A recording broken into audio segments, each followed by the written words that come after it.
The tents might be gone from St Paul's Cathedral, but what impact did the protesters really have?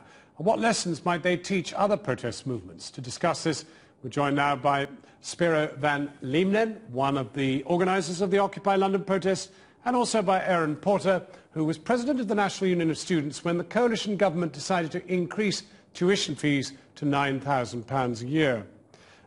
Spyro, you clearly managed to decapitate the administration of St Paul's Cathedral, and that clearly was one notch on the bedpost. But did you do more than that, really? Well, to start with, that was never our intention. And also just to comment on the footage we saw earlier, by being there, my impression was that it was way more peaceful than what was portrayed. And that also it was a very emotional moment. And some people decided to resist peacefully, and some others decided to move even before the eviction. But did you actually achieve anything? Absolutely. Did you achieve it? What did you achieve? First of all, we got people talking about economic injustice that was created mainly because of the financial crisis, executive pay, corporate greed, financial banking reform.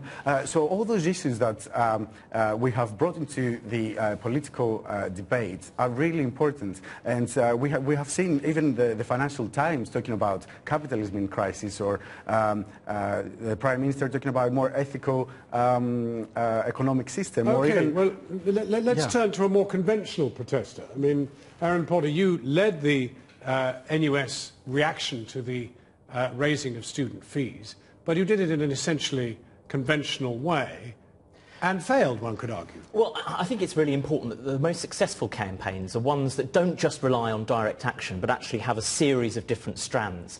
And I think it's right to say that the Occupy camp has helped elevate the status of the debate around capitalism and whether there needs to be a new settlement. But why? There were fewer of them than of you. Yeah, I mean, we were successful insofar as we won concessions around the edges, and we did manage to raise the issue of tuition fees. But he's saying he managed to get executive pay talked about, bank bonuses, the wealth gap and the rest of it. That's quite a cascade of claims. Yeah, and I guess the evidence will really be, have things really changed? I think that Occupy has been successful in terms of getting those issues to the top of the agenda, but I'm not convinced that many of the direct action protests that we've seen over the last few years have actually resulted in concrete changes from government. And I think that any campaign that relies just solely on direct action ultimately will be doomed to failure. I think that's what we saw ultimately with the tuition fee protest. Right. It is unrealistic to believe that within 4 months we've been at St Paul's, we can bring the social change that we want. This was the first step of the Occupy movement, and we have seen, not just in the UK but around the world, in 2011 we have seen violent protests, we have seen riots, and so there is a lot of frustration in the public because of the injustices that were created since 2008. So what the Occupy movement has done is we have created a democratic space, inclusive and healthy democratic space for those ideas to be discussed. Okay, well now there's quite a big space now outside St Paul's Cathedral where once you camped. What is going to fill this intellectual space? I mean, how do you take the movement on now that you've left the steps of St Paul's? Well, the camp was was just the means of getting our messages across. You set up another camp?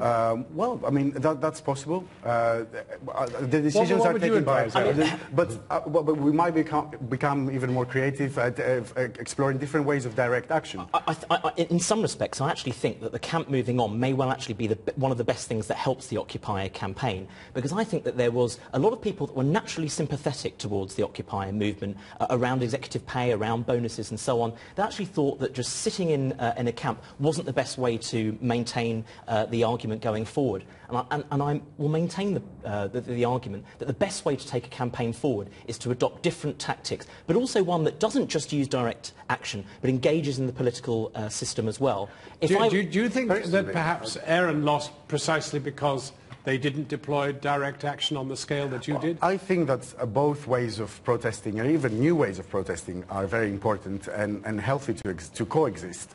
Personally, I lost my faith in a traditional way of protesting in 2003 when I marched with 2 million people in London against the war in Iraq, a war that was the international community was against, the public opinion was against, and nothing changed. So I think one of the dangers we've got, though, is that actually I had Liberal Democrat MPs that had signed a pledge in part of the conventional political process, but were actually using the scenes of violence that we saw on the student protest as a reason to vote with the government rather than vote against them.